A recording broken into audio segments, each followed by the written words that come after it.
Hi guys and welcome back to ModFix. My name's Dan and today we are modding.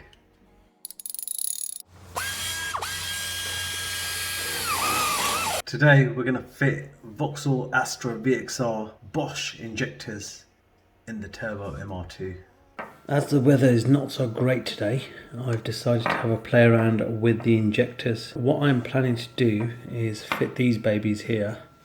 These are Vauxhall VXR 470cc and the cheapest chips. I think I paid 80 quid for these. Now they come with an O-ring there and an O-ring here, and they are Bosch injectors EV1. So as you can see, the connector is very different to the Toyota one.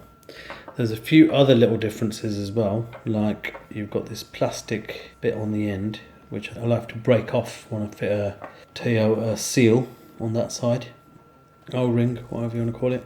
And then on this side here, this is the fuel rail side, I'm going to have to trim this shoulder down.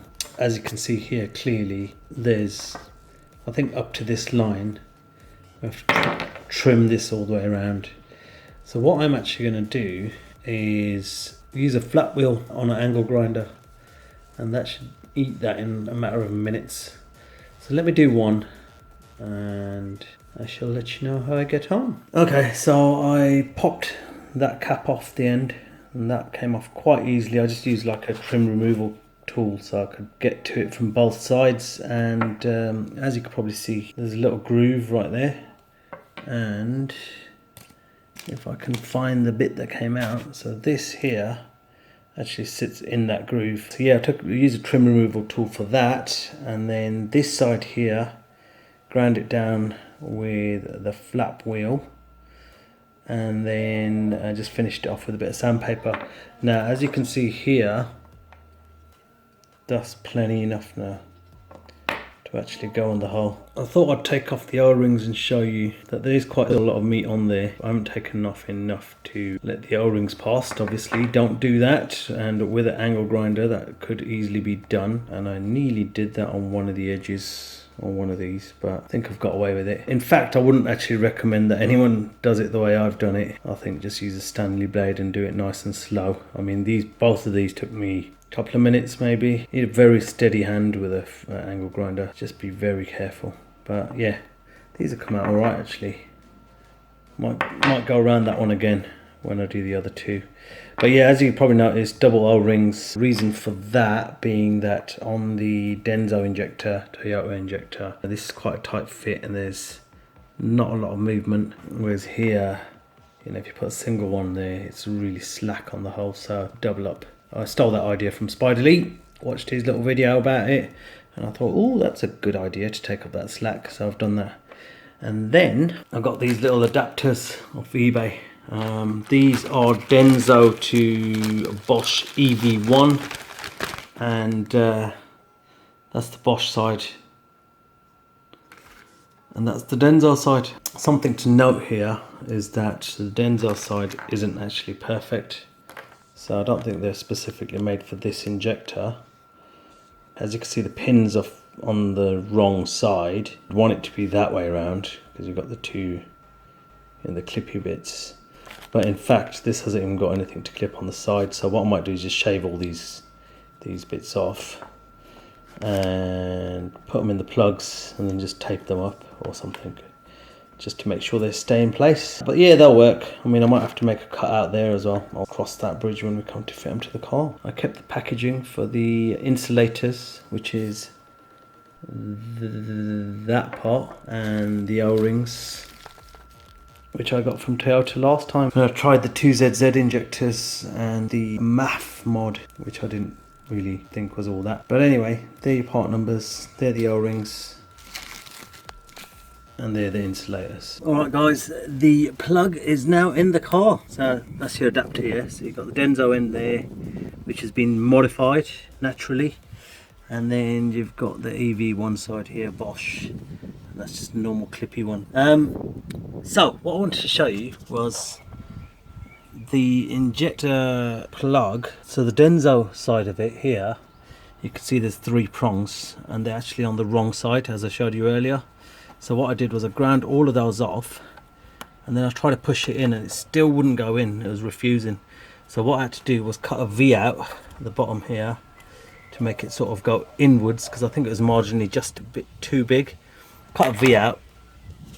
I'll show you now.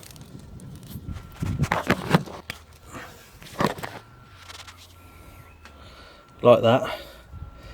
And now you've got that bit of flex there, look, and that closes up.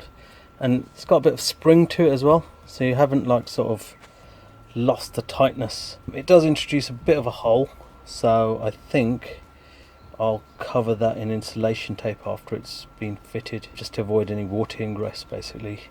In fact, what I might do on the next one is do it the other way around, so I have the V cut out on the top so it gets covered by this, and then I might not need to insulate it, but I think I will insulate it anyway. On to the next one then. Okay, I've just got one better on this one actually. I had to grind those lugs off anyway.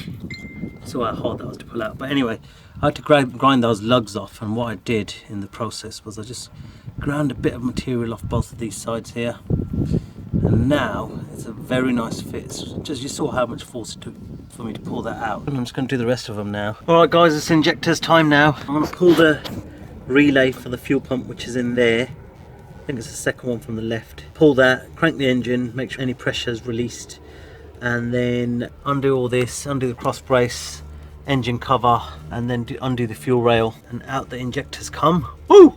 Okay, for anyone that doesn't know, the fuel injection relay is the second one from the right if you've got AC, otherwise the first one from the right, which is mine because I haven't got AC. And I can confirm that by looking in the lid. There you go, EFI main. So I'm just going to pull that now and crank it. Alright, that's out, and here it is. Okay, I'm just going to go and crank the engine now, release any excess pressure in the fuel system. Okay, that's done. Now it's going to undo all the injector plugs, 1, 2, 3, 4. Take this breather out of the way because it's just in the way, it doesn't need to be there. And then we need to